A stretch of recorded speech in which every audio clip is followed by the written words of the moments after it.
Well, this time we're looking at something I did for a kid's book on the building of the railroad. And it too is available from Balzer-Meyer Historical Society. So if you want something for the kids, it's the story of the railroad going through the Greensburg area around Henfield Township and Greensburg. I was working on a book for grown-up people, and I thought, well, why not do one for the kids too? They might enjoy it. And we start down around Lynch Field, taking an air balloon ride, about 1850. If you were going up from where Lynch Field is, in an air balloon, you'd look to see where the railroad was going to go. This is sort of the view you'd get. Looking from up above Lynch Field in an air balloon, you'd be seeing the town. The town had not as many houses as it has now. I made this red line to show where the railroad would be going. This was St. Clair Park. That little church was a Presbyterian church in St. Clair Park. This is Main Street at the top of the hill. This we would think of as Maple Avenue, and it didn't go up the hill very far then. Down here is where the roads, 819 and 119, split and take off going north. First job, building a railroad, had to do with figuring out where to put it, and the surveyors did that. They come out with their transits and their crews of guys with axes and target points where they would work to figure out a road. And when the surveyors got a line figured out, then the actual building could begin. And that's what it looked like. These guys were using things that they look like plows, but they're not. They're scrapers. They are scraping up dirt, and that dirt was taken to make a fill. A fill would go over a low area to make it higher so that the trains could have a more or less level place to go. And this is a fill. See, you'd have like a place where things were down in the valley. You'd have to make it level, and they would get all this dirt, and they would collect it and put it together so that you could put a railroad track over it. Railroad tracks can't go over the kind of up and down things that cars and trucks can go over, simply because railroad trains pull a lot of more weight. And often they come to a hill, and you just have to like dig a hole through it. It was called a cut. This is down in the valley where Ottoman Street goes down at the low point. And there used to be a stream flowing there, and there still is, but you can't see it anymore because it was filled over. This is where College Avenue now goes out. And when there was a stream, they had to build like an arch. They would put wood there first, and then they would put stones over top of the wood. And then they would take the wood out, and the stones would stand up there.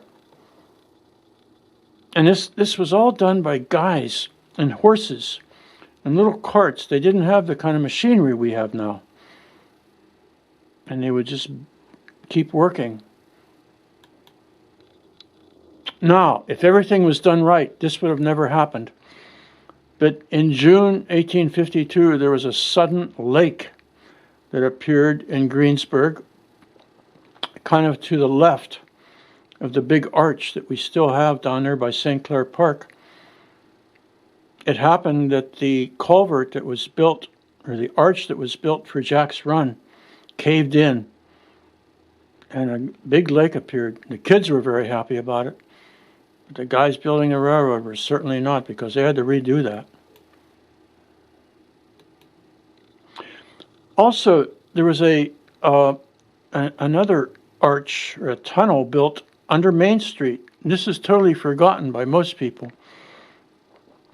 Rather than dig all this stuff out, as it is now, the guys building the railroad simply made a tunnel that went under Pennsylvania Avenue and Main Street and Maple Avenue, and it stayed there about until 1910. And over top of that tunnel, the contractor named Malone had his shops.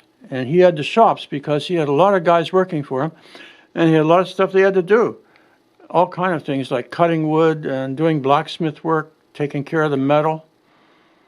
This shows you the kind of house people in Greensburg lived in then.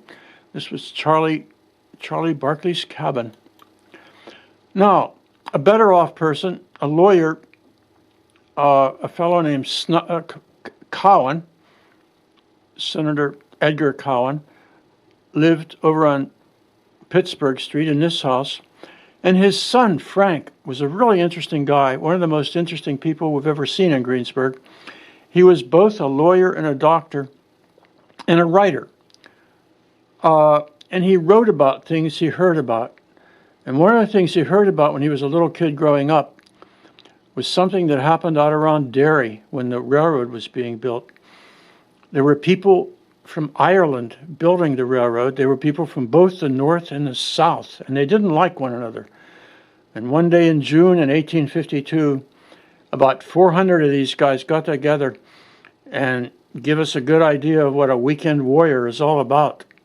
People got killed, people got injured, and Frank Cowan remembered the stories, and he wrote about them in one of his books. This is how the guys lived who were building the railroad. They lived in shanties, and they weren't very nice places to live, frankly. So that when there was a rainy day and they couldn't work, they often came into town. And the guys in town, the people who lived in town then didn't like rainy days because the guys building the railroad often showed up in town and hung out at the bars and did things that were not too cool. This is another one of the shanties that the railroad people, the guys building the railroad lived in. They were basic shacks, you know. They were not nice places to live because they were temporary. They only lasted as long as the work lasted. And when all the hard work was done, all the dirt was moved to make more or less level track, this is how they put down the tracks. It was all by hand. There were no bulldozers or any kind of cranes or anything like that. It was all done by hand. And also, the people had their friends to help them. The mules and the horses, you know, pulled the carts and helped them move the dirt around. And also their good friends, the dogs, who took over watching over their shanties by nighttime. And I think this is about enough for now. We'll say bye now.